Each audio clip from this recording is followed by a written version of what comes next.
মধ্যে হরমুজ এলাকায় এখনো পর্যন্ত 7 জন ভারতীয় নাগরিক তারা নিহত হয়েছেন।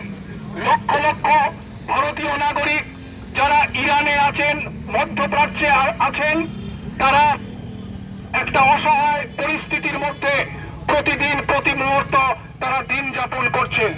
তাদেরকে উদ্ধার করার প্রশ্নে, তাদের নিরাপত্তার প্রশ্নে এবং হরমুজ এলাকা দিয়ে যে পণ্যবাহী জাহাজগুলো ভারতে প্রবেশ করে এবং এই পণ্যবাহী জাহাজগুলো ভারতে প্রবেশ করানোর ক্ষেত্রে যে ভারতীয় নাবিকরা জীবনের ঝুঁকি নিয়ে কাজ করছেন, তাদের নিরাপত্তার জন্য ভারত সরকার সম্পূর্ণভাবে নীরব, ভারত সরকার সম্পূর্ণভাবে উদাসীন। এই ঘটনার ধিক্কার জানিয়ে আমরা 4টি বামপন্থী ছাত্র যুবরা আজকে লড়াইয়ে নেমেছি। এই লড়াই দলমতের লড়াই না, এই লড়াই শুধুমাত্র পতাকা দেখে এই লড়াই হয় না।